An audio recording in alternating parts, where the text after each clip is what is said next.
Hello aspirants, मैं कपिश चौधरी स्वागत करता हूं आप सभी का फिर से एक बार परफेक्शन आईएएस के मंच पर। तो प्यारे बच्चों, जैसा कि आप जानते हैं कि प्रयास का हमारा टेस्ट सीरीज चल रहा है और दूसरा टेस्ट आप लोगों ने दिया है, तो इस टेस्ट का सोल्यूशन वीडियो हम आप तक लेकर आए हैं। तो आज का जो सेक्शन रहेगा हमारा वो बायोलॉजी सेक्शन रहेगा और बायोलॉजी सेक्शन के अंदर हम जो है कुछ क्वेश्चंस जो हमारे बायोलॉजी पार्ट के थे उनको डिस्कस करने जा रहे हैं। तो चलिए जानते हैं कि कौन कौन से क्वेश्चंस हमारे पार्ट से आए हैं और उनका सोल्यूशन क्या होगा।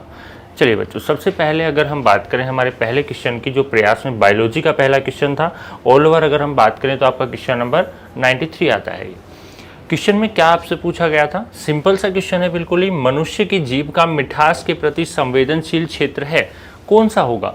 देखिए, ज़्यादा आपको कंफ्यूज नहीं होना, एक सिंपल से डायग्राम से हम पूरा का पूरा कवर कर लेंगे। इस तरह से हमारा जो है टंग का स्ट्रक्चर होता है और इस स्ट्रक्चर के अंदर बेसिकली हमें ध्यान रखनी है 4 एरियाज। सबसे पहला एरिया जो हमारी टंग रहेगी उसका जो सबसे पोस्टीरियर पार्ट, सबसे पीछे का भाग है, एक वो हिस्सा रहेगा।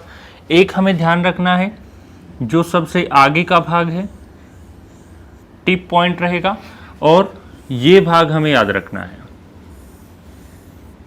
तो ये 4 सेक्शन जो है हमें याद रखने हैं। यहाँ पर इन चारों सेक्शन की बात जब करेंगे हम, तो यहाँ पर हम देखेंगे कि जो सबसे आगे का भाग है, टिप वाला पोर्शन, ये रिस्पोंड करेगा स्वीट के लिए यानी मिठास के लिए।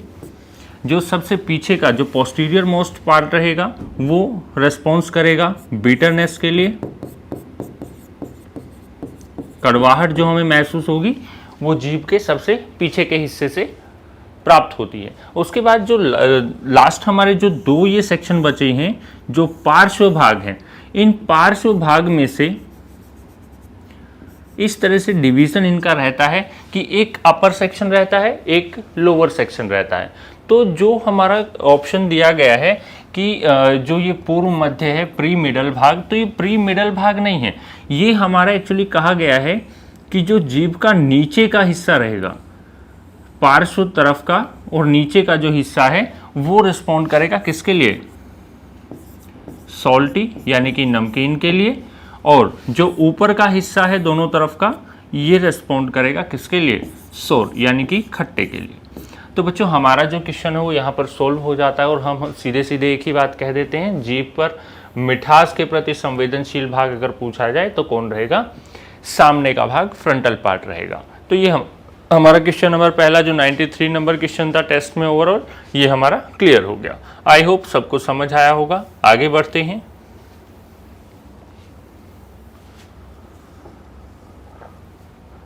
इसके बाद नेक्स्ट जो क्वेश्चन आता है हमारा,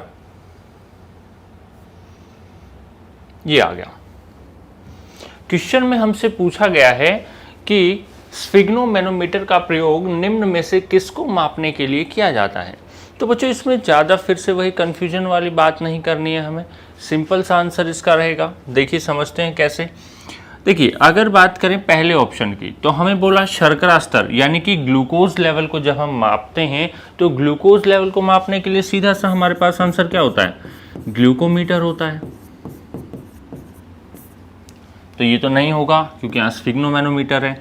वसा स्तर को मापने के लिए, वसा स्तर को मापने के लिए ना स्किन फोल्ड क्लिपर्स होते हैं, यानी स्किन को इस तरह से टाइट करके इकट्ठा किया जाता है और इकट्ठा करके उसके ऊपर फ्लिपर लगाया जाता है और देखा जाता है कि इसकी मोटाई कितनी है। तो वहां से हम फैट्स का जो है स्तर पता करते हैं, तो इसके लिए क्लिपर्स यूज किए जाते हैं। रही बात दिल की धड़कन और रक्तचाप की, तो दिल की धड़कन को मापने के लिए, हार्ट बीट को मापने के लिए किसका यूज करते हैं? आपने नाम सुना होगा, ईसीजी, इलेक्ट्रोकार्डियोग्राम। इलेक्ट्रोकार्डियोग्राम ये यूज करते हैं हम हृदय की धड़कन यानी कि दिल की धड़कन मापने के लिए। अब बचा कौन? रक्तचाप, ब्लड प्रेशर, उसको किससे मापते हैं? स्फिग्नोमेनोमीटर से। तो ये हमारा आंसर हो गया क्वेश्चन नंबर 2, या फिर ऑल ओवर बात करें तो क्वेश्चन नंबर 95 का। तो बच्चों, ये हमारा सिंपल सा सोल्यूशन था। आई होप कि ये आपको क्लियर हो गया होगा। ग्लूकोमीटर जो है वो ग्लूकोज का लेवल मापता है, जो क्लिपर्स होते हैं स्किन फोल्ड क्लिपर्स, वो वसा का स्तर मापते हैं, दिल की धड़कन को ईसीजी से मापा जाता है और रक्तचाप को हम स्फिग्नोमेनोमीटर से मापते हैं। इसके बाद नेक्स्ट क्वेश्चन की ओर बढ़ते हैं। अगला क्वेश्चन रहेगा हमारा, कौन सा है देखते हैं।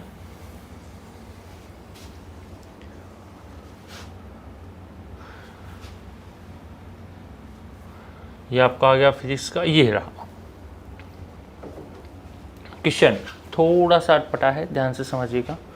अनुवांशिक कोड की व्याख्या और प्रोटीन संश्लेषण में इसके कार्य के लिए चिकित्सा में महान पुरस्कार किसे प्रदान किया गया था। अब देखिए, दो चीज़ें बोली हैं और उन्हीं के बारे में हमें पता करना है। सबसे पहली चीज़ क्या है, अनुवांशिक कोड, जेनेटिक कोड के बारे में बात किसने करी थी इनमें से। उसके बाद प्रोटीन संश्लेषण, इसका काम किसने किया था। तो ये दोनों काम जिन्होंने किए और उसके लिए उन्हें महान पुरस्कार प्रदान किया गया, वो कौन थे।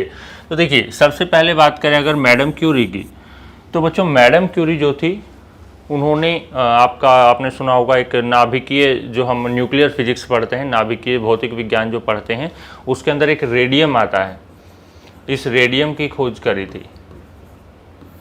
तो ये तो थी मैडम क्यूरी, जिनका ना अनुवांशिक कोड से कोई लेना देना है, ना ही प्रोटीन संश्लेषण से। तो पहला ऑप्शन हमारा गलत हो जाता है।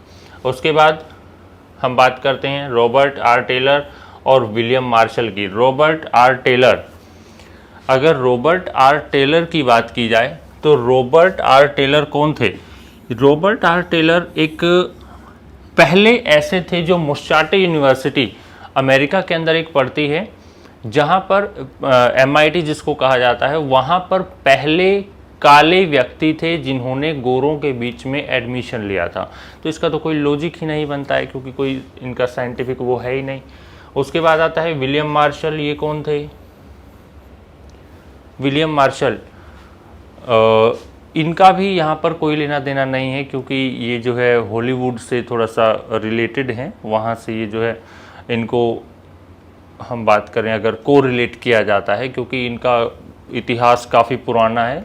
जब हम बात करें अगर इंग्लैंड जब तक बसा भी नहीं था उस समय की बात होती है, तो ये विलियम मार्शल भी यहाँ पर ऑप्शन नहीं होगा। तो 3 ऑप्शन कट गए। हमारा ऑप्शन कौन बचा, डॉक्टर हरगोविंद खुराना। इन्होंने ही जेनेटिक कोड भी दिया था और इन्होंने ही प्रोटीन का सबसे पहले संश्लेषण भी किया था। तो हमारा आंसर इस क्वेश्चन का क्या आ जाता है, option number B, doctor Hargobind Khorana. चलिए नेक्स्ट क्वेश्चन की ओर बढ़ते हैं, देखते हैं कौन सा है नेक्स्ट क्वेश्चन और क्या कहता है। नेक्स्ट क्वेश्चन है हमारा 98 क्वेश्चन की बात करें अगर, 98 में कहता है कि लहसुन के अंदर मौजूद निम्नलिखित में से कौन सा यौगिक क्या करता है, हवा के संपर्क में आने पर सल्फर युक्त यौगिकों में बदल जाता है और लहसुन को गंध देता है। तो सबसे पहली चीज़ तो कौन सा यौगिक बोला है जो हवा के संपर्क में आने से सल्फर युक्त यौगिकों में बदल जाता है। तो देखिए सीधी सीधी बात है, हमें इस चक्कर में नहीं पड़ना है कि सल्फर युक्त यौगिकों में बदल रहा है नहीं बदलना है। हमसे क्वेश्चन क्या पूछा गया है, कंफ्यूज करेगा एग्जामिनर आपको, उसका काम है। हमारा क्वेश्चन क्या है, लहसुन को गंध कौन देता है, बस इतना सा क्वेश्चन है, ज़्यादा हमें बर्डन इसमें नहीं लेना है। लहसुन को गंध कौन देगा, देखिए सबसे पहला अगर ऑप्शन हम देखें कैप्साइसिन, कैप्सिसिन इसको कहा जाता है। तो कैप्सिसिन जो होता है वो कैप्सिकम के अंदर पाया जाता है। कैप्सिकम आप सभी जानते होंगे, शिमला मिर्च जिसको हम कॉमन लैंग्वेज के अंदर कहते हैं। तो जो कैप्सिकम होती है उसमें पाया जाता है कैप्साइसिन या कैप्सिसिन। तो ये हमारा ऑप्शन क्या हो गया, गलत हो गया। दूसरे ऑप्शन की कोर्क, इसका तो कोई लॉजिक ही नहीं बनता है। ऑप्शन डी भी नहीं होगा, क्योंकि पापावेरिन जो होती हैं ये हमारी मेडिसिन्स होती हैं, ड्रग्स होती हैं, तो इनका भी कोई लेना देना नहीं है लहसुन के साथ। तो हमारा ये ऑप्शन भी गलत हो गया। बचा क्या, एलिसिन। तो लहसुन के अंदर जो गंध होती है वो किसके कारण होती है, एलिसिन के कारण होती है। क्लियर है बात। ये हमारा क्वेश्चन नंबर 98 था ऑल ओवर। इसके बाद अगले क्वेश्चन की तरफ बढ़ते हैं, देखते हैं कि कौन जो है अगला क्वेश्चन है हमारा। तो अगले क्वेश्चन में हमसे पूछा गया है, हाँ ये एक अच्छा क्वेश्चन है, अगर समझा जाए तो बहुत अच्छा क्वेश्चन है। हम बात करें निम्नलिखित में से किसने जैविक विकास का पहला सिद्धांत दिया जिसे उपार्जित लक्षणों की वंशागति के सिद्धांत के रूप में जाना जाता है। अगर हम जैविक विकास की बात करें, जैविक विकास का जो नियम था, जो सिद्धांत थे, वो बेसिकली दो ही सिद्धांत दिए गए थे। जो पहला सिद्धांत था, जो फर्स्ट थ्योरी दी गई थी, वो दिया था चार्ल्स डार्विन ने।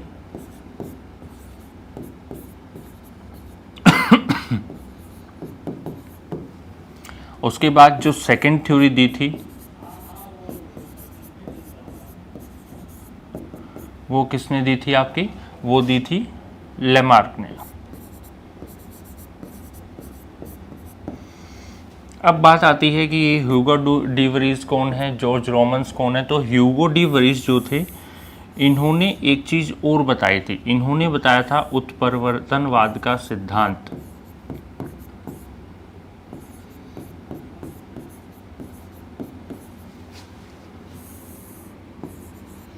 इन्होंने दिया था उत्परिवर्तनवाद का सिद्धांत, ह्यूगो डी वरीज ने। और जॉर्ज रोमन्स, ये एक फिजिशियन भी थे एक तरह से हम बात करें, और हमारा केमिस्ट्री के अंदर भी इनका अच्छा खासा रोल था। तो ये हमारा ऑप्शन नहीं जाएगा, ना ही हमारा ह्यूगो डी वरीज जाएगा, ना ही हमारा जीन लेमार्क जाएगा। हमारा आंसर क्या चला जाएगा? ऑप्शन ए चला जाएगा, चार्ल्स डार्विन, क्योंकि इन्होंने ही सबसे पहला जो था जैविक विकास का सिद्धांत दिया था। जैविक विकास का दूसरा सिद्धांत किसने? लेमार्क ने दिया था। तो ये इम्पोर्टेंट है, इसको ध्यान रखना और समझ के इसे सॉल्व करना। चलिए बच्चों, अगले क्वेश्चन पे बढ़ते हैं। क्वेश्चन नंबर 99 हमारा हो गया। अब क्वेश्चन नंबर 100 है। देखिए, बहुत ही सिंपल क्वेश्चन है।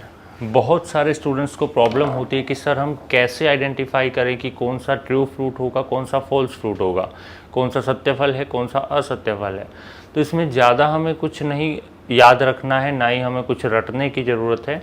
बहुत सिंपल सा कॉन्सेप्ट है याद रखने का। अगर मैं बात करूं, कोई हमारे पास फ्रूट है, उस फ्रूट के अंदर आपको सिर्फ इतना सा देखना है कि जो उसका सीड रहेगा वो उसके फ्रूट कार्प में, फला भित्ति के अंदर धंसा हुआ है, या फिर किसी एनवलप के अंदर, या फिर हम बात करें किसी पैकेट के अंदर पैक होके उसके अंदर अलग से सेपरेट पड़ा हुआ है। जैसे आपने देखा होगा सेब, जब हम सेब को बीचों बीच काटते हैं तो उसके मध्य भाग में सेंटर में बीज होते हैं, छोटे छोटे रेड से कलर के। तो वो जो बीज हैं उनके ऊपर एक कोटिंग होती है, जो हम खाने के टाइम पे आपने देखा होगा कि उस भाग को जो है हटा देते हैं वहाँ से। तो जो कोटिंग वाला भाग होता है, अगर हमारे सीड कोटिंग के अंदर प्रेजेंट हैं, तो कोटिंग अगर मिलेगी तो हम सीधी सीधी एक ही बात कहेंगे कि वो सारे फ्रूट्स कैसे होंगे? असत्य फल होंगे, यानी कि फॉल्स फ्रूट प्रेजेंट होंगे। ठीक है, तो ये हमें इस चीज़ का ध्यान रखना है कि अगर कहीं पर भी हमें कोई कोटिंग मिल रही है, कोई एनवलप मिल रहा है, तो हम सीधी सीधी एक ही बात कह देंगे कि वो सारे के सारे फल कैसे होंगे? असत्य फल होंगे। और अगर हमारा बीज सीधा धंसा हुआ है किसके अंदर? फलाभित्ति के अंदर, तब हम कह देंगे कि वो क्या है? सत्य फल है। देखिए यहाँ से हमसे ऑप्शंस में क्या क्या, पहला ही ऑप्शन क्या है? सेब। कौन सा सत्य फल है? तो सेब क्या है? एक असत्य फल। अभी तो हमने बात करी थी। इसके बाद में बात करूं स्ट्रॉबेरी की। स्ट्रॉबेरी जो होती है, आपने देखा हो स्ट्रॉबेरी के ऊपर बीज रहते हैं, यानी कि अगर आप थोड़ा सा उसको रगड़ देंगे तो सारे बीज जो है उस पर से हट जाते हैं। तो क्या फलाभित्ति रप्चर हुई? नहीं हुई, सिर्फ बीज वहाँ से क्या हो गए? सेपरेट हो गए। इसका मतलब बीज फलाभित्ति में धंसे हुए नहीं थे। तो स्ट्रॉबेरी भी क्या है? एक फॉल्स फ्रूट है। उसके बाद बात करें अगर बेर और काजू की, तो काजू का अगर आपने कभी जो है फल देखा हो, तो काजू का फल कुछ इस प्रकार का होता है, और यहां पर हमारा जो है काजू अटैच होता है कुछ इस प्रकार से। तो ये जो फल है हमारा, ये फल कहां पर उपस्थित है? ये फल बाहरी भाग में उपस्थित है कि जो बीज है वो फल से बाहर उपस्थित है, और फल से बाहर उपस्थित है। स्ट्रॉबेरी में भी तो यही कॉन्सेप्ट था कि बीज जो है वो फल के ऊपर लगा हुआ था, हमने हाथ लगाया तुरंत टूट के गिर गया, फल अलग रह गया, बीज अलग निकल गया। तो हमारा जो काजू रहेगा ये भी क्या हो जाएगा? फॉल्स फ्रूट हो जाएगा। तो हमारा आंसर क्या रहेगा? डी रहेगा, यानी कि बेर। बेर जो रहेगा वो हमारा क्या होता है बच्चों? एक ट्रू फ्रूट होता है, सत्य फल होता है। आगे बढ़ते हैं।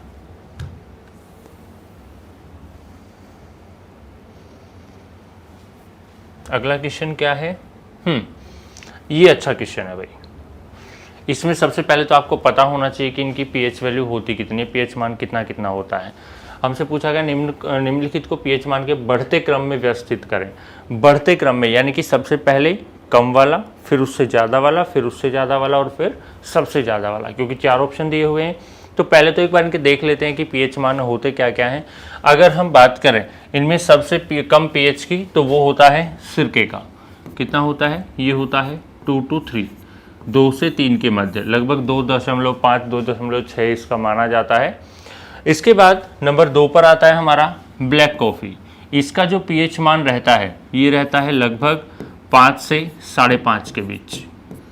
तो ये पीएच मान हो गया ब्लैक कॉफ़ी का। रक्त का आप सभी जानते हैं 7.4 होता है। और मिल्क ऑफ मैग्नीशिया की बात करें तो इसका होता है लगभग 11। बस अरेंज कर दीजिए। सबसे छोटा किसका है? सिरके का, यानी कि पहले आएगा नंबर 2, उसके बाद नंबर 2 आया सबसे कम, उससे ज़्यादा किसका होगा?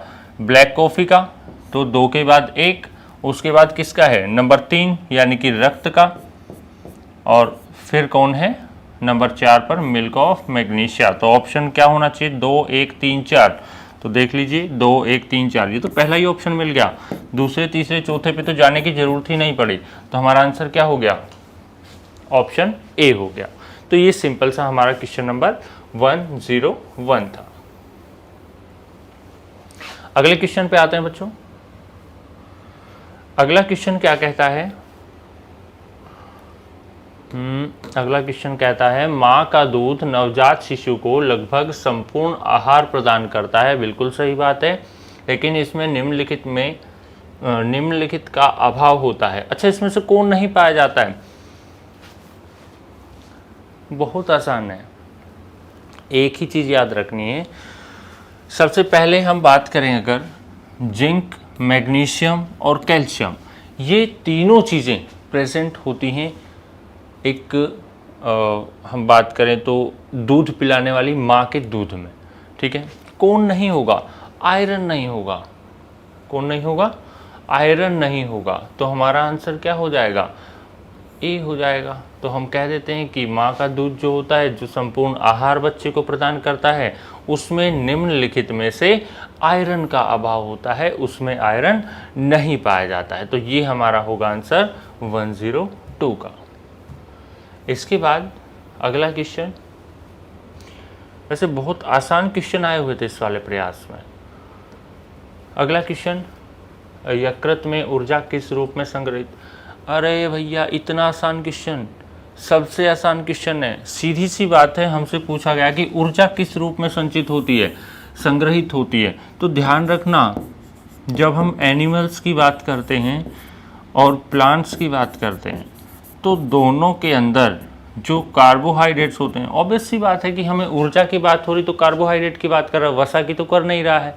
अब वसा की अगर बात नहीं कर रहा है तो क्योंकि वैसे भी यकृत हमसे पूछा, तो यकृत में वसाएं तो वैसे भी नहीं मिलती हैं इतनी ज़्यादा, तो यहाँ पर ऊर्जा के रूप में संचित होने की बात हो रही है। तो ऊर्जा, एनिमल्स की बात करें तो एनिमल्स में होता है ग्लाइकोजन के रूप में फूड स्टोर, और प्लांट्स की अगर बात करें तो प्लांट्स में होता है फूड स्टोर स्टार्च की फॉर्म में।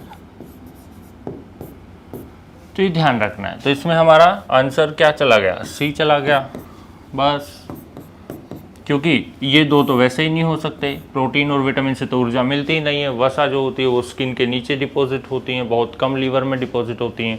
अब बचा क्या? ग्लाइकोजन, और यही हमारा आंसर हो जाएगा। चलिए इसके बाद नेक्स्ट क्वेश्चन की तरफ आते हैं। नेक्स्ट क्वेश्चन क्या कह रहा है?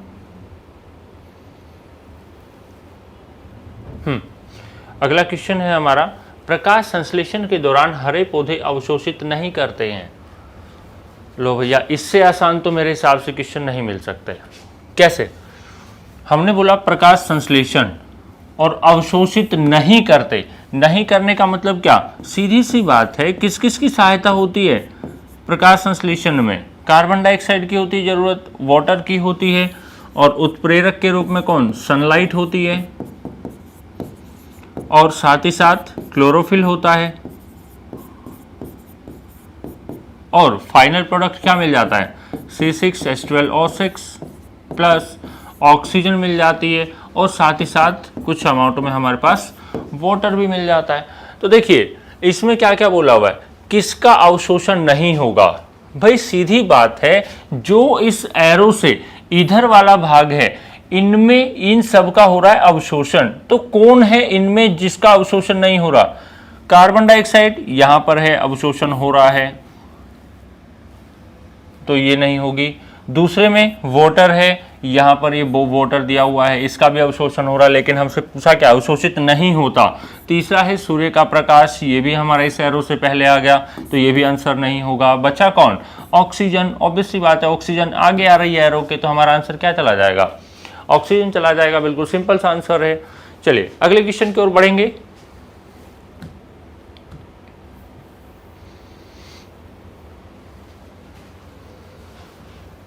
अगला क्वेश्चन रहेगा हमारा, क्या है भाई, काली खांसी किस बैक्टीरिया के कारण होती है। सबसे पहली चीज जो आपको याद इसमें रखनी है वो ये कि काली खांसी जो होती है उसका नाम क्या है।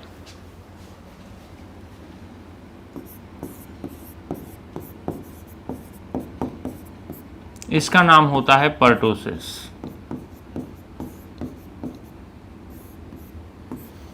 और आंसर आ गया, क्या आ गया, देखिए कौन है इसमें, पर्टोसिस दिख रहा है कहीं पर, ये रहा पर्टोसिस, बोर्डेटेला पर्टोसिस, खत्म काम, हो गया आंसर। अब अगर हम बात करें कि सर बाकियों से क्या होता है, ये क्या है, लेप्रोसी के लिए, कुष्ठ रोग के लिए है, पास्चुरेला पेस्टिस ये आपका प्लेग के लिए है, और स्ट्रेप्टोकोकस पियोजेंस, अरे ये होता है जो अभी मुझे दिक्कत हो रही है, गले के लिए होता है, गले के अंदर जो खराश होती है, गले के अंदर जो अजीब सा एक हम बात करें जो एलर्जी सी हमें फील होती है, वो स्ट्रेप्टोकोकस पियोजेंस के कारण ही होती है। तो ये हमारा आंसर हो गया 105 का, बहुत सिंपल है। पता नहीं आप लोग कर रहे हैं या नहीं कर पा रहे हैं, लेकिन क्वेश्चन इतने आसान हैं कि बिल्कुल मज़ा आ रहा है करने में। अगला क्वेश्चन लो भैया, एनिमल हस्बेंड्री का क्वेश्चन भी डाल दिए। गुटी प्रथा काम है, पौधों में गुटी प्रथा के संबंध में निम्न में से कौन सा सही है। गुटी प्रथा सबसे पहली चीज तो होती क्या है ये हमें पता होना चाहिए। गुटी प्रथा क्या होती है, गुटी प्रथा होती है जैसे कोई भी एक पौधा है, उस पौधे के अंदर हम बात करते हैं कि उसकी एक टहनी सेलेक्ट की जाती है जिसकी एक स्पेसिफिक जो है मोटाई होती है, उस स्पेसिफिक मोटाई वाली टहनी से जो हम एक प्लांटेशन करते हैं दूसरे प्लांट का, तो गुटी प्रथा कहलाती है। क्या काम करे गुटी प्रथा, पुष्पन को बढ़ाता है। क्यों बढ़ाएगा भाई पुष्पन को, पुष्पों पे क्या प्रभाव पड़ेगा, कोई एक पौधा है दूसरे पौधे की हमने उसमें टहनी अगर जोड़ी है, क्या प्रभाव पड़ेगा पुष्पन पे, कोई मतलब नहीं है। दूसरा क्या, खरपतवार, अरे खरपतवार का तो कोई मतलब ही नहीं है, खरपतवार तो नीचे होंगे, गुटी प्रथा तो हमने ऊपर करी है। तीसरा, पौधों में कीटरोधी बनाता है, पौधों को कोई इंजेक्शन थोड़ी लगाया उसमें हमने कि भाई बैक्टीरियल डिजीज नहीं होंगी, वायरल डिजीज नहीं होंगी, फंगल डिजीज नहीं होंगी, उसका तो कोई फर्क ही नहीं पड़ना कीटरोधी बनाने में। तो हमारा आंसर क्या हो जाएगा, वनस्पतिक प्रजनन, यानी कि एक तरह से हम वनस्पति को आगे ग्रोथ करवाने की बात करें, अलग अलग तरह के हाइब्रिड फ्रूट्स की हम जो है फॉर्मेशन यहाँ पर करेंगे। तो वनस्पतिक जो है प्रजनन के लिए हम यूज करते हैं गुटी प्रथा। तो ना पहला होगा, ना दूसरा, ना तीसरा, आंसर क्या रहेगा, चौथा रहेगा। तो ये हो गया हमारा क्वेश्चन नंबर 106। 107 की बात करते हैं। अच्छा क्वेश्चन है ये, फिल इन द ब्लैंक्स डालना था आपको। एक विशिष्ट प्रकार का एंजाइम जो फोस्फोडाइस्टर बंधन के निर्माण को उत्प्रेरित करके डैश स्ट्रैंड को एक साथ जोड़ने की सुविधा प्रदान करता है। किसको जोड़ेगा, कौन जोड़ेगा और कैसे जोड़ेगा, बहुत सिंपल है। अगर आप थोड़ा सा इसमें दिमाग लगाएंगे कि सीधी सी बात है भाई, हम अगर बात करें क्वेश्चन नंबर 107 में हमसे पूछा है कि एक ऐसा विशिष्ट प्रकार का एंजाइम जो फोस्फोडाइस्टर बंधन के निर्माण को क्या करता है, हाँ, बंधन के निर्माण को उत्प्रेरित करता है और डैश स्ट्रैंड को एक साथ जोड़ने की सुविधा प्रदान करता है।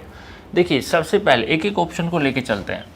सबसे पहला प्लाज्मिड और डीएनए डाल के देख लेते हैं। प्लाज्मिड एक विशेष प्रकार का एंजाइम है। किसने कह दिया प्लाज्मिड एक विशेष प्रकार का एंजाइम? प्लाज्मिड तो एंजाइम के अंदर ही हम इसको जो है कंसिडर नहीं करते हैं। प्लाज्मिड जो होते हैं ये हमारे जेनेटिकल इंजीनियरिंग में नहीं आता है, तो पहला ऑप्शन तो गलत हो गया सीधा सीधा। दूसरा क्या है? DNA ligase.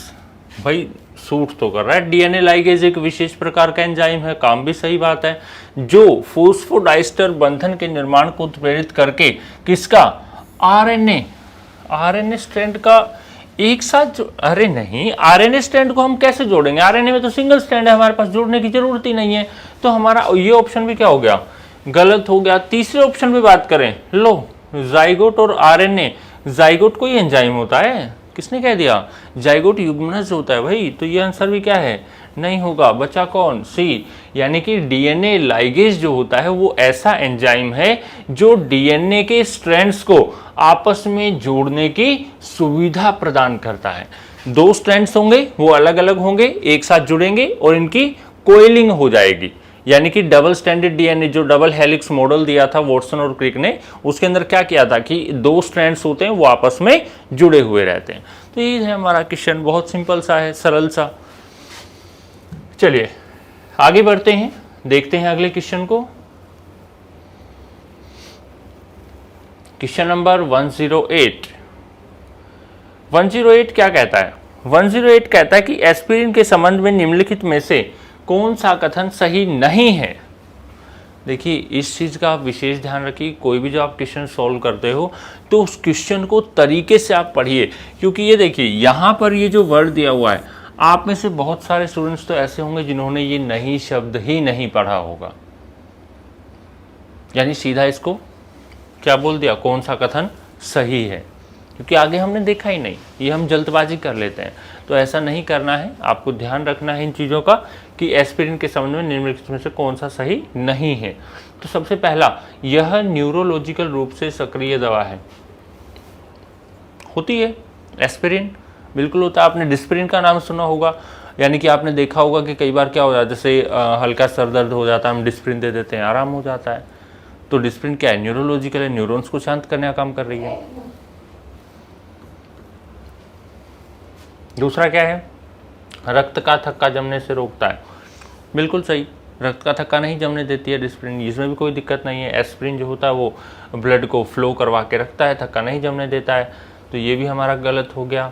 तीसरा है ये दर्द से राहत दिलाने में कारगर है। बिल्कुल सही बात है, लेकिन हमसे पूछा क्या है? कथन सही नहीं है, तो ये भी आंसर नहीं होगा। बचा कौन? डी, और डी के अंदर बोला है कि यह मादक ट्रैंक्विलाइजर के से संबंधित है। तो ध्यान रखना, मादक ट्रैंक्विलाइजर कभी भी अकेला एस्पिरिन नहीं होता है। एस्पिरिन और पीसीएम, पैरासीटामोल, ये दोनों मिलकर ट्रैंक्विलाइजर का काम करते हैं। तब हम कह रहे हैं कि ये जो पॉइंट है ये गलत है, और यही हमसे पूछा था कि कौन सा सही नहीं है, तो हमारा आंसर क्या हो जाएगा? डी हो जाएगा, और यही हमारा आंसर है, और ये हमारा सिंपल सा क्वेश्चन है। चलिए आगे बढ़ते हैं, देखते हैं कि अगले क्वेश्चन में क्या हमसे पूछा गया है। क्वेश्चन नंबर 108 हमारा हो गया है, और ये तो और ही कोई आ गया। चलिए यही था हमारा, इतना ही सेक्शन था बायोलॉजी पार्ट का।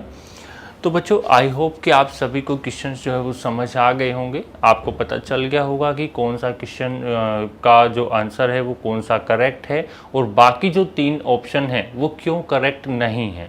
तो इतना ही हमारा ये क्वेश्चन का सिलेबस था, यानी कि हमारे प्रयास के अंदर बायोलॉजी का सेक्शन था, जिसको हमने बहुत अच्छे से और समझकर चीज़ों को कंप्लीट कर लिया है। चलिए बच्चों, आपसे यही उम्मीद करते हैं कि आप जो है बहुत अच्छे से तैयारी कर रहे होंगे, अपने जो एक टारगेट है, जो एम है आपका, जो गोल है, उससे नहीं भटकेंगे। तो बच्चों आप सभी से यही उम्मीद करता हूं कि 30 तारीख बहुत नज़दीक है। मेहनत करते रहिए, कोशिश करते रहिए, जब तक आपका टारगेट आप अचीव ना कर लो, आपका एम आपको ना मिल जाए, तब तक जो है रुकना नहीं है, थकना नहीं है, कंटिन्यू लगे रहना है। थैंक यू बच्चों। परफेक्शन आईएएस के यूट्यूब चैनल पे फिर से आपका स्वागत है। उम्मीद करते हैं आप लोग बहुत अच्छे ढंग से होंगे, अपनी तैयारी को कंटिन्यूअस कर रहे होंगे। तो हम लोगों ने एक टेस्ट प्रयास टेस्ट 1 का डिस्कशन किया था, तो आज हम लोग दूसरा टेस्ट का जो मेंटल एबिलिटी का क्वेश्चन आया है, 10 क्वेश्चन जो आपके पूछे गए हैं, उसका एक बेहतरीन सॉल्यूशन हम लोग करने वाले हैं। स्टार्ट करते हैं। तो आप पहला क्वेश्चन आपको दिख रहा होगा, the ratio of the present age of Sushma and Karishma is 6:7। 2 person है, 2 पर्सन के प्रेजेंट एज का जो रेशियो दे रखा है, 2 पर्सन है और 2 पर्सन के प्रेजेंट एज का जो रेशियो दे रखा है आपका, वो आपका दे रखा है 6:7। 2 पर्सन है, सुषमा और करिश्मा, दोनों के प्रेजेंट एज का ratio 6:7। The ratio of there is 8 years hence, यानी 8 साल के बाद ये रेशियो हो जाता है 8:9 का। तो लिख देते हैं 8:9 का। अब ये कॉन्सेप्ट आप पढ़े होंगे। कॉन्सेप्ट क्या है? एज का डिफरेंस हमेशा क्या होता है? सेम होता है। तो यहां तो हम जो भी सॉल्यूशन करेंगे बेस्ट सॉल्यूशन करेंगे। तो आप देख सकते हैं कि रेशियो में यहां डिफरेंस 1 का और यहां भी डिफरेंस 1 का ही है, यानी आपको अलग से कुछ भी करने की आवश्यकता नहीं है। बस आप डिफरेंस देख लीजिए, 6 और 8, यानी रेशियो में डिफरेंस कितने का है? 2 का, और 2 का ही वैल्यू कितने के इक्वल है? 8 के, यानी 2 = 8, तो 1 = कितना? 4। 2 यदि 8 साल के बराबर है तो 1 कितने साल के बराबर हो जाएगा? 4 साल के बराबर। तो 1 यदि 4 साल है तो 6 का वैल्यू 6 × 4 24, और 7 का वैल्यू 7 × 4 कितना? 28। यानी कि सुषमा प्रेजेंट में 24 इयर्स के और करिश्मा प्रेजेंट में 28 इयर्स के। एक बार क्वेश्चन देख लेना है, what would be the respective ratio of their age after 12 years, 12 सालों के बाद। तो बस कुछ नहीं करना है। अभी कोई 24 का है तो 12 साल के बाद कितने का हो जाएगा? तो 24 + 12 यानी कितने साल का? 36 ईयर, 36 साल का। और यदि कोई अभी 28 साल का है, 28 इयर्स का है, तो 12 साल के बाद कितने साल का हो जाएगा? तो आप बोलेंगे सर 40 साल का हो जाएगा, 40 साल का हो जाएगा।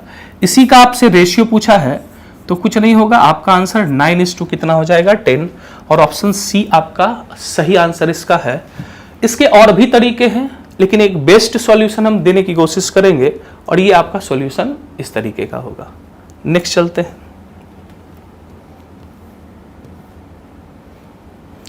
क्वेश्चन नंबर 2 देख लेना है। दूसरा वाला क्वेश्चन ये भी देखो, ये आपका प्रोबेबिलिटी का क्वेश्चन है, आसान क्वेश्चन है। 2 dice thrown simultaneously, the probability of obtaining a total score of 5। 2 dice को क्या किया गया? फेंका गया। क्या प्रोबेबिलिटी है कि दोनों का जो स्कोर होना चाहिए, सम होना चाहिए, वो 5 होना चाहिए। तो प्रोबेबिलिटी होता ही क्या है? तो आपका जो फेवरेबल आउटकम है, और अपॉन में क्या लिखेंगे? Total outcome. Favourable outcome upon total outcome. 1 dice फेंका जाए तो टोटल आउटकम 6, 2 डाइस फेंका जाए तो टोटल आउटकम 6 का स्क्वायर, 3 डाइस फेंका जाए तो टोटल आउटकम 6 का क्यूब। लेकिन यहां 2 डाइस की चर्चा है, तो टोटल आउटकम हो जाएगा 6 का स्क्वायर, यानी 6 का स्क्वायर का मतलब कितना? 36। टोटल आउटकम तो क्लियर हो पाया होगा। लेकिन आपके फेवर में कितना आउटकम है? बोला है कि टोटल स्कोर कितना होना चाहिए? 5 होना चाहिए। तो सुनना ध्यान से, 5 कैसे पॉसिबल है आना? अगर पहला डाइस पे 1 आए और दूसरे पे कितना आए बाबू? 4 आए। इसी प्रकार पहले पे 2 और दूसरे पे 3, इस पे 3 और दूसरे पे 2, और इस पे 4 और दूसरे पे कितना? 1। तभी तो 1 + 4 5, 3 + 2 3 + 2 और 4 + 1 5। अब तो 5 आने का कोई स्कोप नहीं है। तो आपके फेवर में कितने हैं बाबू? 4 हैं। तो आपका आंसर हो गया 4/36, यानी 1/9। और एक ऑप्शन दिख रहा होगा, ऑप्शन नंबर बी, यानी इस क्वेश्चन का जो आंसर होगा वो 1/9 होगा। आसान क्वेश्चन है, सभी लोग पढ़े भी होंगे इस क्वेश्चन को। चलते हैं क्वेश्चन नंबर नेक्स्ट की ओर। आसान आसान क्वेश्चन है, पूछता भी आपके एग्जाम में आसान ही क्वेश्चन है। तो हम लोग नेक्स्ट क्वेश्चन की ओर चलते हैं, ध्यान से सुनिएगा। ये देख लीजिए, ये क्वेश्चन भी आपके सीट का है, क्वेश्चन नंबर 143। क्या क्वेश्चन देख लेना है। If m and n are different integers both divisible by 5, m भी जो है वो 5 से डिविजिबल है, यानी 5 से डिविजिबल है तो रिमाइंडर आपका क्या देगा 0, और n भी जो है वो 5 से ही डिविजिबल है और डिविजिबल है तो रिमाइंडर क्या देगा आपका बाबू 0। m भी 5 से डिविजिबल है और n भी 5 से डिविजिबल है। पहला ऑप्शन है कि m minus n is divisible by 5, बिल्कुल सही बात है। m माइनस n भी किससे डिविजिबल होगा 5 से, कोई भी डाटा आप अज्यूम कर लीजिए। दूसरा है m into n is divisible by 5, बिल्कुल सही बात है। अगर m 5 से डिविजिबल है तो m में मिनिमम 5 तो मौजूद रहना ही रहना है, n में भी 5 मौजूद रहना ही रहना है, तो m इंटू n 2 बार 5 है तो 25 से तो ये डिविजिबल होना ही होना है, ये भी बिल्कुल सही है। थर्ड में आ जाए, ये m स्क्वायर कर लीजिएगा, आपके सीट में ये m स्क्वायर होगा, ये गलती से यहां है। m plus n is divisible by 10, देख लेते हैं। m plus n is divisible by 10 ना आए तो कम से कम कुछ ऑप्शन रख के आप सोच लीजिए। एक बात बताओ कि अगर हम m का वैल्यू 10 रखे तो 10 तो 5 से डिविजिबल है, चलो n का वैल्यू मान लो आप 5 रखे तो n भी यानी 5 से डिविजिबल है, लेकिन अगर दोनों का सम करेंगे तो ये 10 से डिविजिबल हो भी सकता है और नहीं भी हो सकता है। और आपसे पूछा है कि मे नॉट बी ट्रू, कौन सा सही नहीं हो सकता है, तो निश्चित रूप से जो आंसर इसका होगा वो ऑप्शन नंबर सी होगा। तो ये भी आसान क्वेश्चन था, आप आराम से इसको कर पाए होंगे। नेक्स्ट की ओर चलते हैं, क्वेश्चन नंबर 144। ये देखो, ये बहुत ही प्रचलित क्वेश्चन है एग्जाम वगैरह का, आसान भी क्वेश्चन होता है।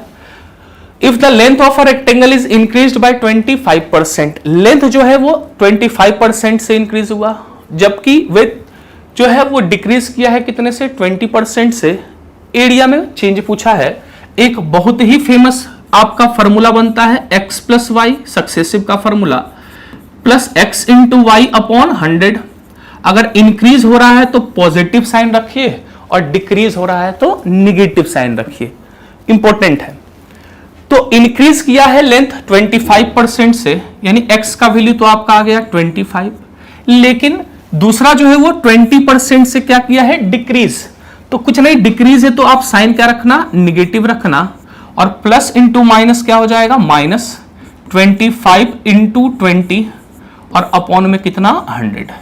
चलिए काट लेते हैं, 25 से कितनी बार में 4, 4 से कितनी बार में 5, और 25 माइनस 20 माइनस 5 यानी 0%, और एक ऑप्शन आपका होगा रिमेन्स अनचेंज्ड, यानी कोई भी चेंज नहीं होने वाला है।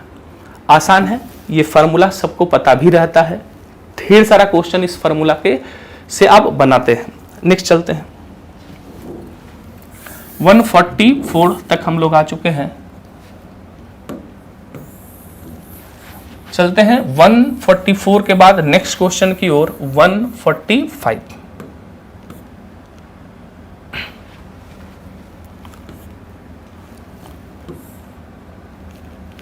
हाँ देख लेना है 145 नंबर क्वेश्चन, ये भी अच्छा क्वेश्चन है। इसको करने का और भी अच्छा तरीका हम आपको बताएंगे भी, सुनिएगा ध्यान से।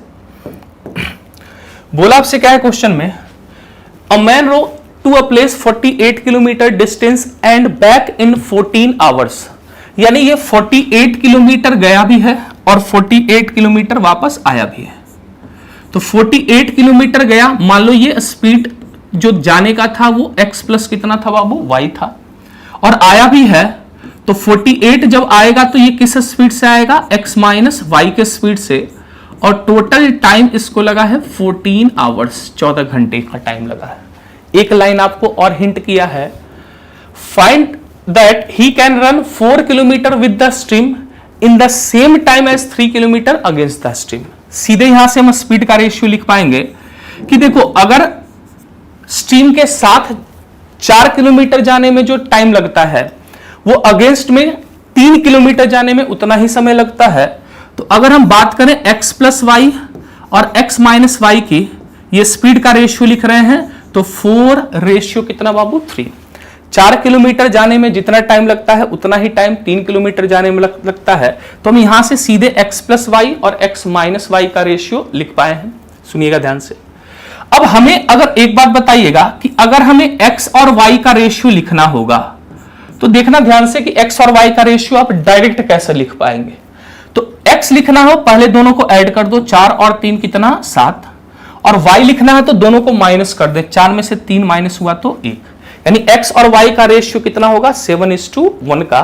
कुछ अज्यूम कर लेते हैं, इसको 7a मान लो और इसको 1a मान लो। हमने क्या किया, रेशियो लिखा x और y का 7a और 1a, तो x प्लस वाई यानी 7 और 1 यानी कितना 8a, 7 माइनस 1 यानी ये कितना हो गया 6a। यहां से आराम से आप किसका वैल्यू निकाल सकते हैं, a का वैल्यू। तो ये देखो 8 से कितनी बार में ये कट हो गया बाबू 6 बार में, और 6 से कितनी बार में 8 बार में, 8 और 6 14, 14 अपॉन a इक्वल टू 14। तो यहां से a इक्वल टू कितना आ गया 1, और आपसे पूछा है द रेट ऑफ स्ट्रीम यानी 1a का वैल्यू, तो a इक्वल टू 1, तो 1 इंटू 1 यानी आपका जो आंसर होगा वो 1 होगा। बेस्ट तरीका हम आपको इसको करने का बताए हैं। बोला है 48 गया, 48 वापस आया, 14 आवर्स लगा।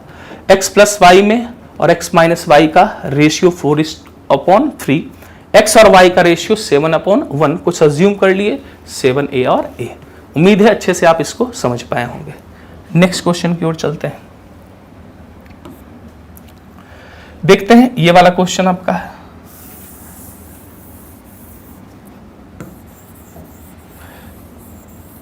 आसान आसान क्वेश्चन है और अच्छे ढंग से तैयारी भी करनी है आपको, और ये 10 क्वेश्चन इंपॉर्टेंट होगा आपके एग्जाम के लिए। आराम से आप नंबर गेन कर सकते हैं। देखते हैं, a teacher wants to arrange his student in an equal member of row and column. प्रचलित क्वेश्चन है, कुछ नहीं करना है, 1369 है, 1369 आपको देख लेना है ये किस नंबर का परफेक्ट स्क्वायर है। ऑप्शन से चलते हैं, देखना ध्यान से। 47 को देख के ये बता सकते हैं कि ये 40 से ज्यादा है, तो 1600 से तो ज्यादा ही होगा। यानी आपको करना क्या है कि x स्क्वायर इक्वल टू 1369, आपको x का वैल्यू बताना है। 47 क्यों नहीं होगा, क्योंकि 47 में अगर 40 भी रहता तो 40 का स्क्वायर कितना हो जाता 1600, जबकि आपका जो डाटा है वो 1300 से थोड़ा सा ज्यादा है। आगे चलते हैं, इसी प्रकार 63 भी नहीं हो सकता है, 3600 के आसपास आ रहा है। अब एक ऑप्शन बचा 37 और दूसरा ऑप्शन बचा 33। अगर आपको याद है कि 35 का जो स्क्वायर होता है वो आपका होता है 25 और 1225, यानी मेरा आंसर 35 के स्क्वायर से तो ज्यादा ही होगा, और इस दोनों में एक ही ऑप्शन है 37। यानी इस क्वेश्चन को बिना पेन उठाए आप बाय ऑप्शन से आसानी से कर पाते। 2 ऑप्शन देखते के साथ काट दिए, 47 नहीं होगा और 63 नहीं होगा। ये दोनों ऑप्शन बचा, 35 का स्क्वायर आमतौर पे याद होता है 25 और 1225, यानी मेरा आंसर 1225 से ज्यादा है, यानी 35 का स्क्वायर से ज्यादा होना चाहिए, यानी आपका आंसर कितना होगा 37 का स्क्वायर। 5 से 6 सेकंड का ये क्वेश्चन आप कर सकते थे। नेक्स्ट की ओर चलते हैं,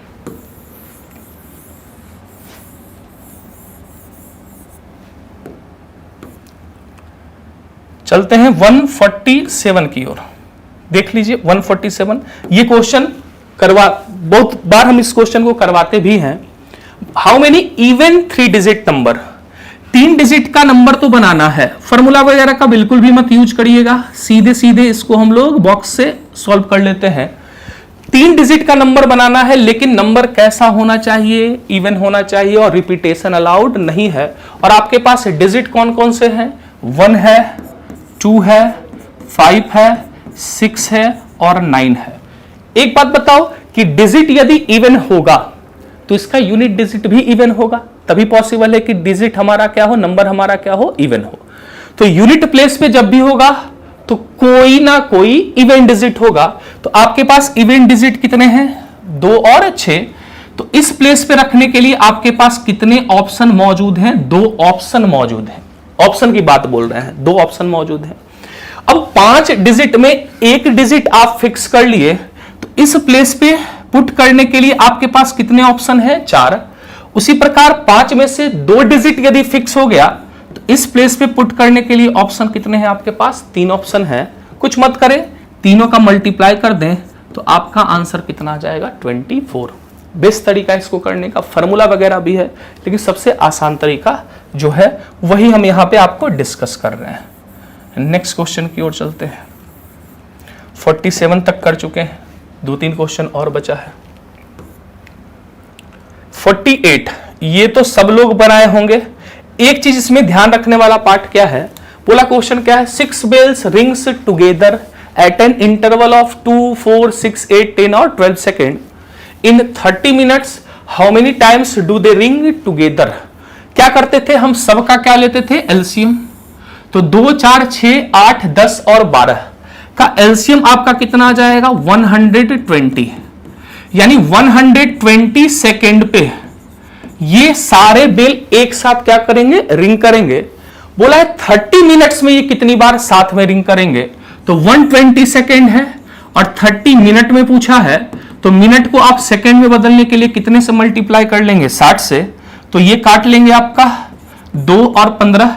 अब यहां याद रखिएगा सभी लोग, जल्दबाजी में होता क्या है कि आप आंसर कितना लगाते हैं? 15, और हमारे ऑप्शन में भी 15 मौजूद होता है। लेकिन एक बात आप ध्यान देना कि आप स्टार्टिंग वाला काउंट नहीं करते हैं, क्योंकि स्टार्टिंग में एक बार साथ में बजा होगा, फिर 120 सेकेंड, तो ये स्टार्टिंग वाला भी ऐड करना है। यानी 15 ना होके इसका जो आंसर होगा एक्चुअल में वो कितना होगा? 16। याद रखिएगा, जो भी डिवाइड करने के बाद आए उसमें एक प्लस करना है, क्योंकि आप स्टार्टिंग वाला ऐड नहीं किए थे, तो इसका आंसर 15 ना होके इसका जो सही आंसर होगा वो कितना होने वाला है? 16 होगा। उम्मीद है आप याद रखेंगे इस बात को। नेक्स्ट 2 क्वेश्चन और है, जल्दी से इसको निपटा दिया जाए। क्वेश्चन नंबर 149, थोड़ा सा हम इसको डिटेल में बताएंगे आप लोगों को, ध्यान से सुनना। A person lent out a certain sum of money, simple interest, the same sum of compound interest at a certain rate of interest per annum. He noticed that the ratio between the difference of compound interest and simple interest of 3 years, that of 2 years is 25:8. यानी question क्या है? 3 year के compound interest और simple interest और 2 year के compound interest और simple interest का जो डिफरेंस का रेशियो है वो 25 कितना है? 8 है। एक बात समझना ध्यान से, थोड़ा सा डिटेल में इसको बताएंगे, ताकि अगर इससे अलग भी कुछ क्वेश्चन आपका पूछा जाए तो आप आसानी से बता दीजिएगा। अगर हम बात करें डिफरेंस फॉर 3 इयर्स, 3 साल के डिफरेंस की बात करें, किसका डिफरेंस? CI and SI। तो ये हम बताते भी हैं कि इसका डायरेक्ट जो फॉर्मूला होता है वो होता है बाबू 3R plus 3R² upon 100 plus R³ upon 10,000। ये होता है डिफरेंस फॉर 3 इयर्स, किसका? CI और SI का। ये तो 3 साल का डिफरेंस है। नहीं, ये जो फॉर्मूला है ये डिफरेंस फॉर 3 इयर्स किसके लिए? CI के लिए है। 1 मिनट वेट करिएगा, ये 3 साल के CI का फॉर्मूला है। लेकिन अगर हम बात करें डिफरेंस की, तो ये वाला पार्ट क्या कहलाता है? डिफरेंस कहलाता है। उसी प्रकार 2 साल के CI का जो फॉर्मूला होता है, ये 3 साल के CI का फॉर्मूला है। 2 साल के CI का जो फॉर्मूला होता है वो है आपका 2R प्लस R² अपॉन 100। लेकिन हमें तो मतलब किससे था? डिफरेंस से। तो ये 3 साल के CI और SI का डिफरेंस, ये 2 साल के CI और SI का डिफरेंस। अब अगर हम दोनों को का रेशियो लें, क्योंकि आप फॉर्मूला याद भी रख सकते हैं, लेकिन अगर हम रेशियो की बात करें तो दिखना ध्यान से, 3R² upon 100 plus R³ upon 10,000। ये क्या हुआ? 3 साल के CI और 3 साल का SI का डिफरेंस। उसी प्रकार अगर हम 2 साल की बात करें तो 2 साल वाले में हो जाएगा R² upon 100।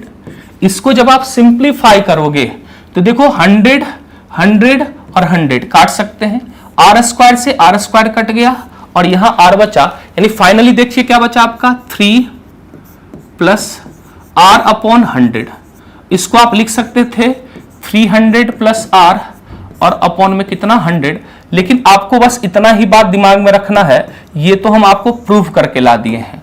300 plus R upon 100 ये क्या हो गया, 3 साल का CI और SI का डिफरेंस, 2 साल के CI और SI के डिफरेंस का रेशियो। तो आपको बस इतना बात दिमाग में रखना है कि 300 प्लस R अपॉन 100 और इसका जो वैल्यू दे रखा था वो आपका दे रखा है 25:8। लिख लेते हैं, अब देखो तुरंत आंसर आएगा। 300 plus R upon 100 equal to 25/8। चलो काटते हैं, 4 से 2, 4 से कितनी बार में 25, 2 into 300 600 plus 2R equal to 625, 2R equal to 25, R equal to 25/2 यानी 12.5%। तो ये आपका आ गया 12.5%। हमने प्रूव किया, लेकिन आपको दिमाग में बस इतना बात रखना है 300 plus R upon 100 equal to 25/8। ये क्यों हुआ है, कैसे हुआ है, इसके पीछे का लॉजिक भी हमने आपको बताया है। चलते हैं लास्ट क्वेश्चन की ओर। देख लेते हैं लास्ट क्या है क्वेश्चन आपका। ये टाइम एंड वर्क का है, आसान क्वेश्चन है, उम्मीद है सब लोग किए होंगे। बोला है आपसे 15 man can finish a work in 20 days. 15 man किसी वर्क को 20 डेज में कंप्लीट करते हैं। However it takes 24 women finish it in 20 days. और 24 वोमेन इसी वर्क को कितने दिन में कंप्लीट करते हैं, 20 डेज में। हम बता चुके हैं, सबसे पहले आप एफिशिएंसी निकाल लो, तो 20 और 20 कैंसिल, तो 24/15 छोटा कर सकते हो आप, तो 8/5। दूसरा वर्क क्या करना है आपको, टोटल वर्क निकाल लेना है। पहला काम हमने क्या किया, एफिशिएंसी निकाल लिया। अगला काम क्या है, टोटल वर्क निकाल लेना। निकाल लीजिए, या तो इधर से निकाल लो या तो इधर, आपकी इच्छा। तो 15 m का वैल्यू है 8, तो इंटू 8, कितने दिन में 20, तो इंटू 20। ये तो आपका आ गया टोटल वर्क। और अब आपको बस करना क्या है, किससे पूछा गया है, इस वर्क को करना किसे है, इस वर्क को करना है 10 man and 8 women. 10 man and 8 women से करवाना है, तो लिख दो 10 मैन प्लस 8 वोमेन। और मैन का देख लो एफिशिएंसी 8, तो 10 इंटू 8 यानी ये कितना हो गया 80, प्लस 8 इंटू 5 यानी ये कितना हो गया 40, 80 प्लस 40 यानी 120। आपका काम है सिंप्लीफाई कर लेना, 15 8 120, 120 और 120 कैंसिल, तो आपका जो आंसर आएगा वो 20 डेज आएगा। आसान ही क्वेश्चन है, यानी आपका आंसर कितना दिन आएगा 20 डेज। तो ये 10 क्वेश्चन था। 10 क्वेश्चन का जो सबसे बेहतरीन सॉल्यूशन हो सकता है, हम कोशिश किए हैं आपको प्रोवाइड करने की। फिर से तीसरे टेस्ट में आप लग जाइए, और उससे भी ज़्यादा जरूरी है कि आपका जब एग्ज़ाम होगा उससे पहले आप अपना हर पार्ट का रिवीजन ढंग से कर लीजिए। 10 क्वेश्चन आपके लिए इंपॉर्टेंट होगा, इस 10 में से 10 आप आसानी से गेन कर सकते हैं। तो चलिए इतना ही, धन्यवाद। अच्छे से पढ़ाई करिए और स्वस्थ रहिए। हेलो फ्रेंड्स, जैसा कि आप लोग जान रहे हैं 69 बीपीएससी के लिए परफेक्शनाइज द्वारा प्रयास टेस्ट आयोजित कराया जा रहा है, और इस क्रम में यह हमारा दूसरा टेस्ट है, और हम आज डिस्कस करेंगे केमिस्ट्री के क्वेश्चन। तो चलिए शुरू करते हैं। क्वेश्चन दिया हुआ है,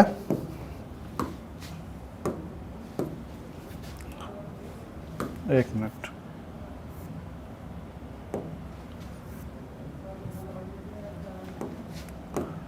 क्वेश्चन है आपका, प्लूटोनियम परमाणु के नाभिक में न्यूट्रॉन की संख्या कितनी है। और ये हमारा प्लूटोनियम दिया हुआ है, तो ये हो जाएगा Pu, परमाणु संख्या 94, द्रव्यमान संख्या है 242। तो किसी भी एलिमेंट के ऊपर में जो नंबर होता है वह होता है द्रव्यमान संख्या, इंग्लिश में कहते हैं मास नंबर। और मास नंबर होता है number of neutron plus number of proton, मतलब न्यूट्रॉन की संख्या और प्रोटॉन की संख्याओं का योग। नीचे दिया हुआ है 94, परमाणु संख्या हो गया।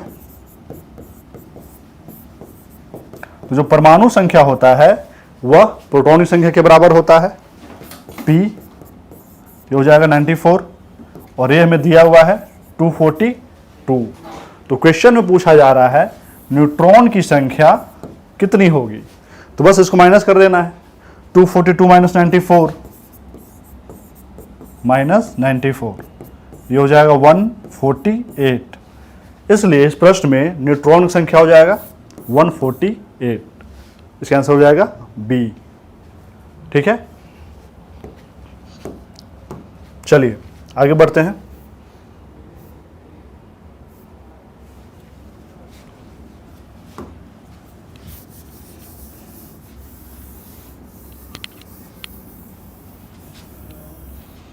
इसमें को दिया हुआ है एनिलीन, इसका फॉर्मूला है C6H5NH2 में सिग्मा और पाई बॉन्ड की संख्या कितनी है। तो आप इसको देखिएगा तो ऐसा फील होगा कि यह बेंजीन जैसा लग रहा है। C6 हाइड्रोजन यहां पे 6 होता है, यहाँ पे कितना है 5 है, और एक हाइड्रोजन को रिप्लेस किया है NH2। तो हम सबसे पहले बेंजीन जैसा स्ट्रक्चर बनाएंगे। तो ये हो गया कार्बन, 6 कार्बन होंगे, और अल्टरनेट क्या होता है, डबल बॉन्ड होता है। ठीक है, तो ये हो गया 6 कार्बन। हाइड्रोजन कितना है 5, तो 5 हाइड्रोजन ऐड कर देते हैं।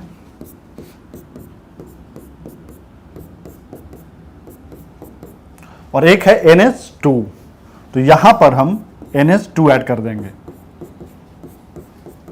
ठीक है, बेंजीन जैसा स्ट्रक्चर दिख रहा है ये। बस अंतर इतना है कि यहां पर जो हाइड्रोजन था उसके जगह क्या गया है, NH2 आ गया है इसके जगह पे, बाकी सब सेम है। तो यहां पर देखिएगा जितने भी सिंगल बॉन्ड होते हैं उसमें एक सिग्मा होता है 0, पाई होता है।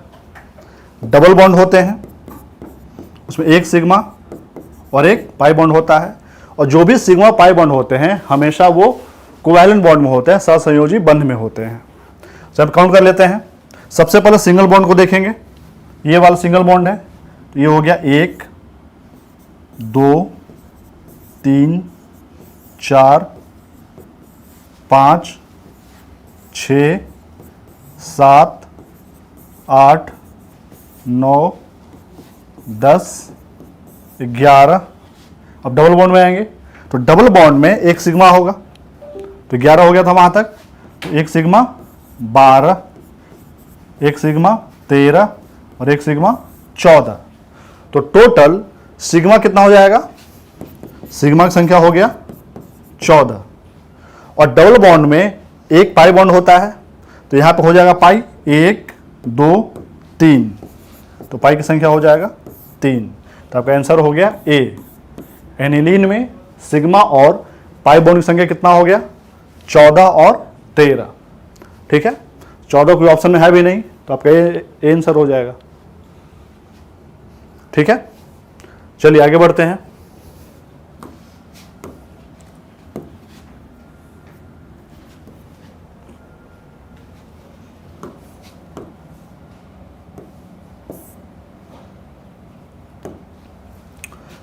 चलिए नेक्स्ट क्वेश्चन है, निम्नलिखित में कौन सा कथन सही है। यहां पर आपको ध्यान देना है, सही पूछ रहा है। पहला है ग्रेफाइट कार्बन का अपरूप है या अपर रूप है, इसे कहते हैं एलोट्रॉप्स। तो यहाँ पर सही है, ग्रेफाइट कार्बन का अपरूप होता है जिसमें कार्बन जो होते हैं षटकोणीय तल में होते हैं। दूसरा है यह एक इंसुलेटर है यानी कुचालक है और बिजली का संचालन नहीं करता है, यह गलत है। ग्रेफाइट जो होता है वह कंडक्टर होता है और बिजली का संचालन करता है, तो ये जो इसका गुणधर्म है ये क्या है, ये गलत हो गया। सी है प्लम्बैगो ग्रेफाइट का दूसरा नाम है, ये सही है। प्लम्बैगो का दूसरा नाम क्या होता है, ग्रेफाइट, या ग्रेफाइट को हम काला शीशा भी कहते हैं। ठीक है, काला शीशा, ग्रेफाइट या प्लम्बैगो तीनों एक ही है, तो ये भी आपका सही हो गया। और चौथा है प्रयुक्त में से कोई नहीं, उपयुक्त में से एक से अधिक। तो आपको 2 आंसर इसमें सही है, ए भी सही है और सी भी सही है। तो फाइनल आंसर जो आपका हो जाएगा डी आंसर हो जाएगा, मोर देन 1। कौन कौन सही है, ए और सी। ठीक है, कोई डाउट नहीं होना चाहिए इसमें। चलिए नेक्स्ट क्वेश्चन पर आते हैं।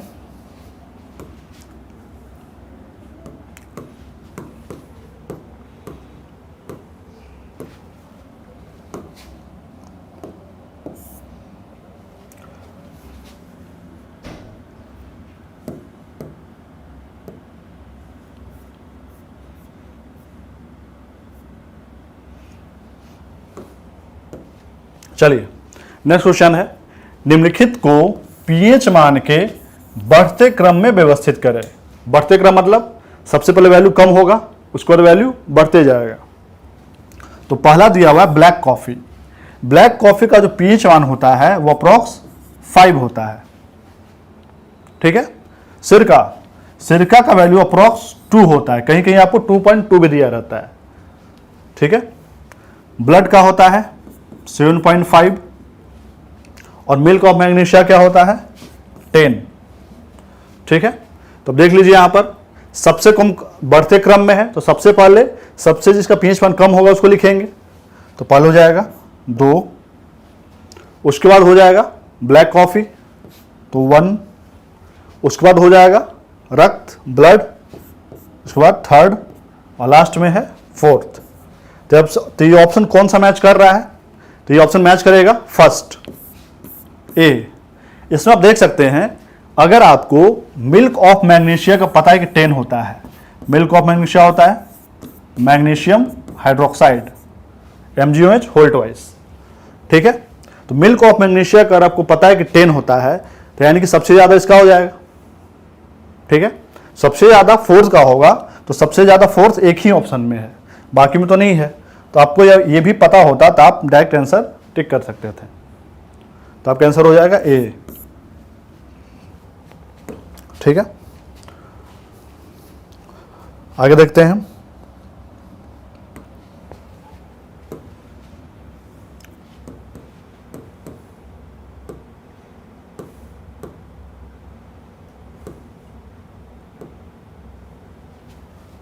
आई थिंक ये 4 क्वेश्चन थे केमिस्ट्री के।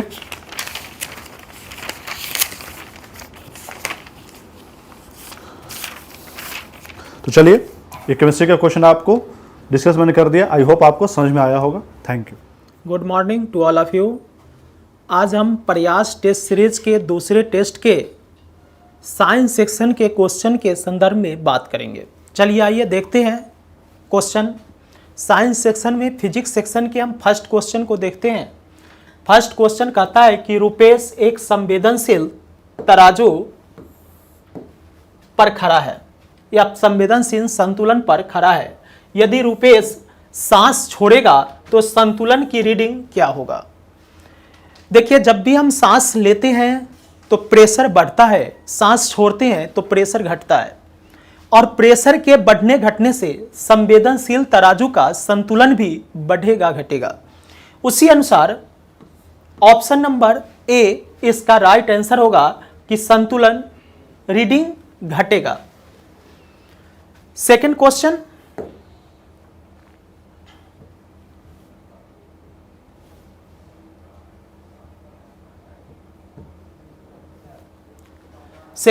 देखिए, कहता है प्रकाश का तरंग सिद्धांत किसने प्रतिपादित किया था? तो प्रकाश का तरंग सिद्धांत डच गणितज्ञ, खगोलविद, भौतिक वैज्ञानिक हाइगेंस के द्वारा प्रतिपादित किया गया था। ह्यूजेंस नहीं, हाइगेंस के द्वारा प्रतिपादित किया गया था।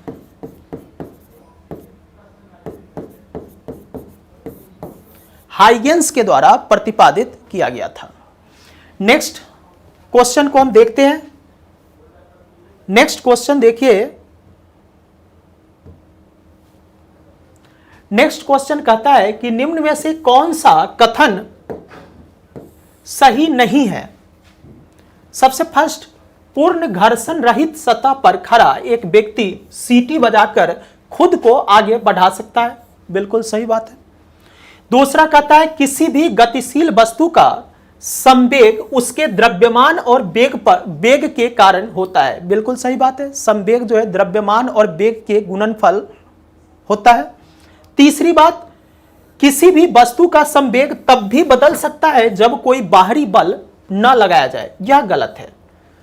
अगर कोई बाहरी बल न लगाया जाए तो संवेग में किसी प्रकार का कोई परिवर्तन नहीं होगा। तो इस तरह से ऑप्शन नंबर सी अर्थात केवल 3 गलत है और सभी सही है। नेक्स्ट क्वेश्चन,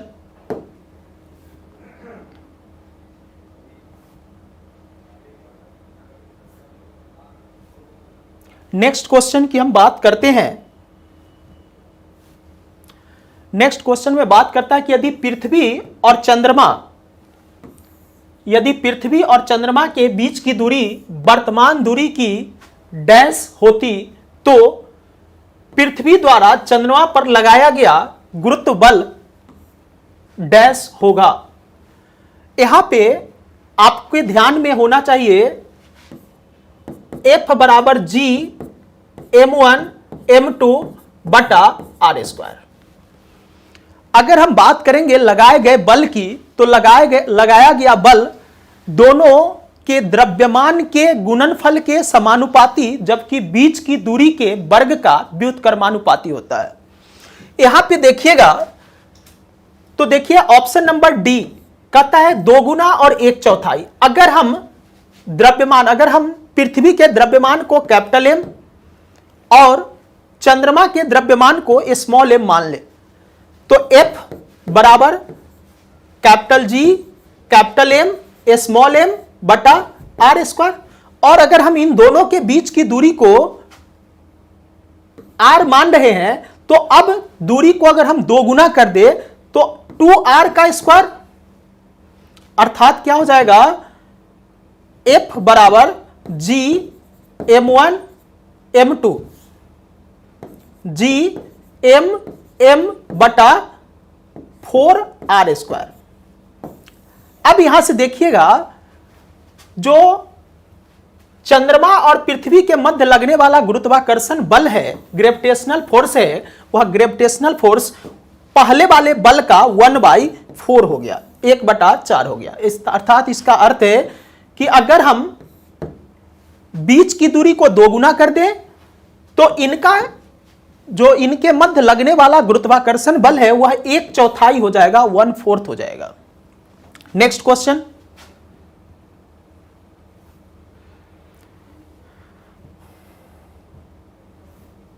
नेक्स्ट क्वेश्चन कहता है कि एक बीकर में एक श्यान द्रव को गर्म किया जाता है और उसका तापमान 10 डिग्री सेल्सियस बढ़ा दिया जाता है, द्रव की श्यानता पर क्या प्रभाव पड़ेगा? तो जैसे जैसे हम टेम्परेचर बढ़ाते हैं वैसे वैसे विस्कोसिटी श्यानता घटता है। तो अगर हम टेम्परेचर बढ़ाएंगे तो श्यानता पर प्रभाव क्या पड़ेगा? तो श्यानता घटेगा, श्यानता में कमी आएगी, श्यानता घटेगा। नेक्स्ट क्वेश्चन,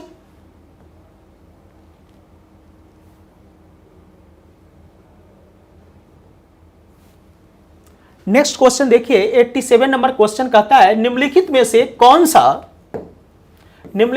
कौन सी घटना साबुन के पतले झाग में चमकदार रंगों के निर्माण के लिए जिम्मेदार है? तो व्यतिकरण की घटना, इंटरफेरेंस ऑफ लाइट, व्यतिकरण की घटना साबुन के झाग के चमकदार रंगों के लिए जिम्मेदार होता है। नेक्स्ट क्वेश्चन,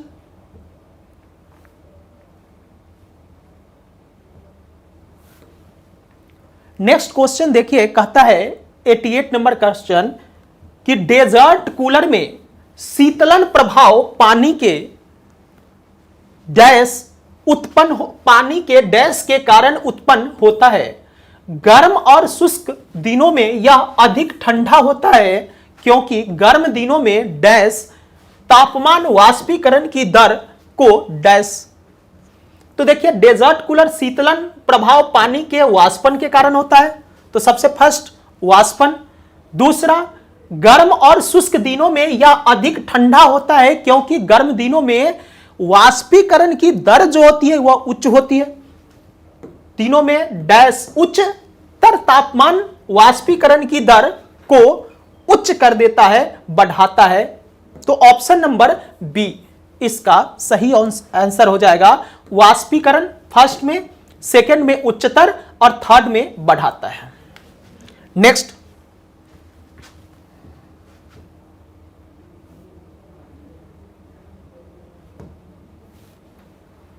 नेक्स्ट क्वेश्चन कहता है कि जब प्रकाश एक माध्यम से दूसरे माध्यम में जाता है तो निम्नलिखित में से क्या परिवर्तित होगा।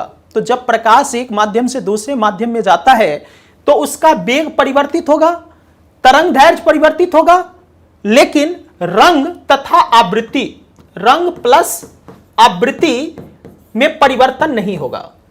इन दोनों में परिवर्तन नहीं होगा, शेष दोनों में परिवर्तन होगा।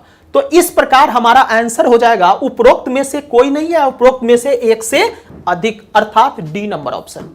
ये हमारा परिवर्तन नहीं होगा, वेग में परिवर्तन होगा और तरंग दैर्घ्य में परिवर्तन होगा। नेक्स्ट क्वेश्चन,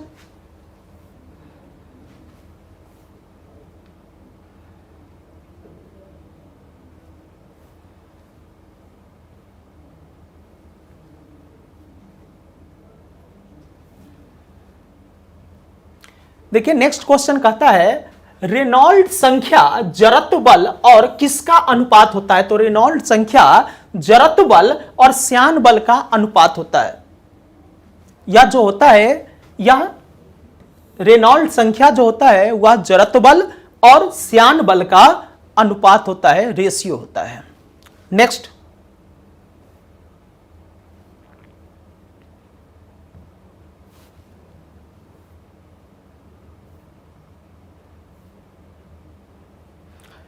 नेक्स्ट क्वेश्चन कहता है स्फिग्मोमैनोमीटर का प्रयोग निम्न में से किसको मापने के लिए किया जाता है।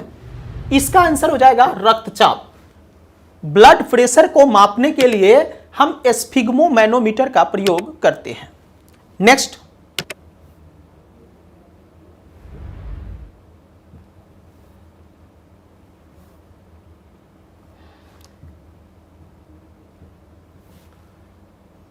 नेक्स्ट क्वेश्चन कहता है चालकता का एसआई मात्रक है।